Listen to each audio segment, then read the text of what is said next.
బాబాయ్ గారు ఏంటి నా చంద్రబాబు గారు వచ్చి ఒక సంవత్సరం పూర్తయింది కదా, ఈయన పాలన ఎలా అనిపిస్తుంది? ఈయన పాలన గురించి చెప్పాలంటే ఏం చెప్పేది ఆయనది బాగానే ఉంది, రోడ్లు వేస్తాడు, అన్ని వేస్తాడు. కానీ అది ఇది భూమి అనేది తీసుకోవటం చాలా తప్పుగా ఉంది.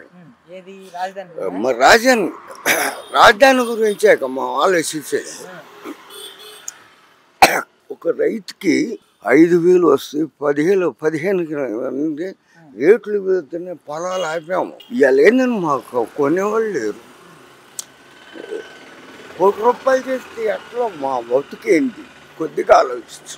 అంటే రాజధానికి గతంలో 34,000 ఎకరాలు తీసుకున్నారు, మరి దాన్ని ఎంతవరకు ఇంప్లిమెంట్ చేశారు? మళ్ళీ 44,000 ఎకరాలు ఏమో అడుగుతున్నారు. 44,000 మొత్తం అడుగుతున్నాడు. అటు దాక ఈ భూములన్నీ అడిగితే మేము గడ్డి తినాలా ఇమ్మంటున్నాడు. ఎట్టా ఏ లెక్కలో నువ్వు చేయలేను. అది ఒక 5-4 పెట్టి తీసుకో, తప్పు లేదు. ఎటని పోయి కొనుక్కుంటాం. ఏమన్నా చేసావా? నిన్ను మేము గెలిపించింది మేము.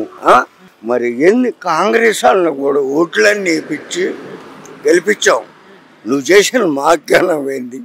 అది నేను రాజధానిలో రైతులు ఉండకూడదనే ఉద్దేశంతోనే చేస్తున్నారా?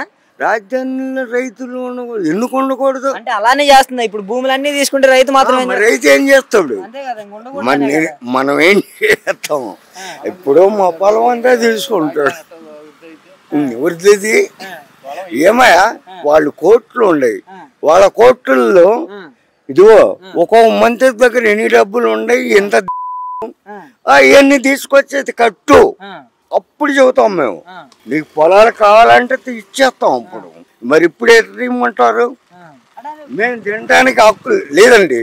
నాకు రోగం వచ్చేది, ఆ భూమి చూపిస్తే ₹1 ఇచ్చేది ఇవ్వండి. ఓకే, మరి దానికి అర్థం చేసుకోండి మీరు. అంటే మీరు గతంలో భూములు ఇచ్చారు కదా, ఆ భూములు ఆడిచ్చాం మేము. ఆడో తుళ్ళూరులో తీసుకున్నాడు. తుళ్ళూరులో పిచ్చిలైన అడుగులు వాళ్ళు వచ్చి అమరావతిలో ఏడుస్తున్నారు ఈ నాకు ఇచ్చామని. మరి దానికి ఏం చెబుతాం? అభివృద్ధి చేయలేదా ఆయన? ఆడ చేశాడు. అభివృద్ధి అయింది. దాన్ని బాగు చేసి వాళ్ళ కోరికలు తీర్చి రమ్మన్నాం. మరి విన్నారా వాళ్ళు? రాజధాని పరుగులు ఎత్తిస్తున్నాడు అంట కదా చంద్రబాబు. పరుగులు ఎత్తున్నాడు. ఇది పొలాలు, ఇటు పొలాలు అక్కడ సొమ్ము అండి. వాడి ఆస్తి లేదా? ఎక్కడ సింగపూర్ లో కొన్నాడు. అవన్నీ తీసుకురమ్మని మరి కూలింగ్ మేమే కొడిస్తాం. మరి ఇంకేంది? మరి అది న్యాయం చెప్పాలిగా. సరే, ఇప్పుడు కొంచెం మరి సంక్షేమం మీద దృష్టి పెడితే రైతు భరోసా అందుతుందా? మరి ఓకే అందుతుందండి. దాని గురించి మేము మాట్లాడాం. ఏనికైనా రైతు భరోసా అన్నది ఇచ్చారు. ఇచ్చిన మేము తీసుకున్నాం. మేము అబద్ధం ఆడము. రైతు భరోసా తీసుకుంటే అసలు భూములు మొత్తం కొనుక్కుంటే మేమేం చేయాలా? భూములు మొత్తం కూలింగ్ అన్నావు. ఎందుకు అన్నావు? ఏ హక్కులు అన్నావు? అది చెప్పు. ఇలా చేస్తే మటుకు రైతులకైతే ఇబ్బంది, చచ్చిపోతాం.